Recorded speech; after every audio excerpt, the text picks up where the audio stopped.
بسم اللہ الرحمن الرحیم۔ خبرنامہ اہم عالمی خبروں کا خلاصہ۔ وزیر اعظم شہباز شریف نے سوموار 4 مارچ سن 2024 کو دوسری مرتبہ وزارت عظمیٰ کا حلف اٹھا لیا۔ ایوان صدر میں منعقدہ تقریب حلف برداری میں صدر پاکستان عارف علوی نے نو منتخب وزیر اعظم شہباز شریف سے حلف لیا۔ حلف اٹھانے کے بعد وزیر اعظم شہباز شریف وزیر اعظم ہاؤس میں تشریف لے آئے، جہاں ان کے اعزاز میں گارڈ آف آنر کی تقریب منعقد ہوئی۔ واضح رہے کہ شہباز شریف ملک کے 24ویں وزیر اعظم اور 16ویں قائد ایوان منتخب ہوئے ہیں۔ اسرائیل کے جنوبی لبنان میں کیے گئے ڈرون حملے میں حزب اللہ کے 3 ارکان مارے گئے۔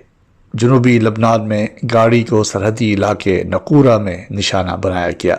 ڈرون حملے میں جاں بحق افراد کی شناخت ظاہر نہیں کی گئی ہے۔ پولینڈ میں ڈرائیور نے کار ٹرام سٹینڈ پر کھڑے افراد پر چڑھا دی۔ واقعے میں 19 افراد زخمی ہو گئے۔ زخمیوں کی حالت خطرے سے باہر ہے، جبکہ مشتبہ کار ڈرائیور کو گرفتار کر لیا گیا ہے۔ پولیس نے واقعے میں دہشت گردی کا امکان رد کر دیا۔ ترجمان کے مطابق گرفتار 33 سالہ پولش کار ڈرائیور کا نفسیاتی علاج چل رہا تھا۔ میئر لندن صادق خان کا کہنا ہے کہ انہیں پاکستانی اور مسلمان ہونے کے سبب نسل پرستانہ مہم کا نشانہ بنایا جا رہا ہے۔ انہوں نے کہا کہ انہیں مسلمان اور پاکستانی کہہ کر لوگوں کو ووٹ دینے سے ڈرایا جائے گا۔ میئر لندن نے کہا کہ ان کے خلاف مہم مرکزی دھارے کے سیاستدان چلا رہے ہیں، پروپیگنڈا کر کے غیر مسلموں کو مسلمانوں سے ڈرانے کی کوشش کی جا رہی ہے۔ ان کا کہنا تھا کہ وہ مشکلات کے باوجود لندن میں جرائم کی وارداتیں نیچے لائے ہیں۔ برطانیہ کو لیبر حکومت کی ضرورت ہے۔ عرب وزرائے خارجہ کی غزہ کی جنگ پر ریاض میں منعقدہ اجلاس میں مصری وزیر خارجہ کا کہنا ہے کہ غزہ جنگ فلسطینی کاز کو ختم کرنے کا منظم منصوبہ ہے۔ مصری وزیر خارجہ کا یہ بھی کہنا ہے کہ غزہ میں کشیدگی بحیرہ احمر اور باب المندب تک پھیل گئی ہے۔ اجلاس میں سیکرٹری خارجہ خلیج تعاون کونسل نے غزہ میں انسانی حقوق کے خلاف ورزیوں کی مذمت کی۔ اجلاس میں اردن اور مراکش کے وزرائے خارجہ نے بھی شرکت کی۔ امریکہ میں ایک تقریب سے خطاب کے دوران امریکی نائب صدر کمیلا ہیرس نے حماس پر زور دیا ہے کہ وہ فوری جنگ بندی پر راضی ہو جائیں۔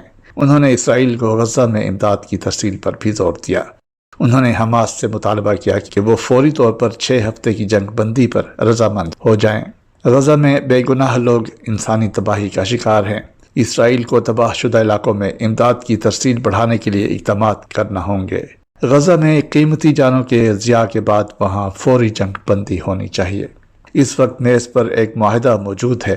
حماس کو اس معاہدے پر رضامندی کی ضرورت ہے۔ انہوں نے کہا کہ غزہ میں لوگ بھوک سے مر رہے ہیں۔ وہاں کے حالات غیر انسانی ہیں۔ اسرائیلی حکومت کو بغیر کسی بہانے کے امداد کی ترسیل میں نمایاں اضافہ کرنا ہوگا۔ کیریبین ملک ہیٹی کے دارالحکومت پورٹ او پرنس کی مرکزی جیل پر مسلح گروہوں کے حملے کے بعد 4000 قیدی فرار ہو گئے۔ جیل توڑ کر بھاگنے والے ملزمان میں گینگ کے وہ ارکان بھی شامل ہیں جن پر سن 2021 میں صدر جوینل موئیس کے قتل کا الزام ہے۔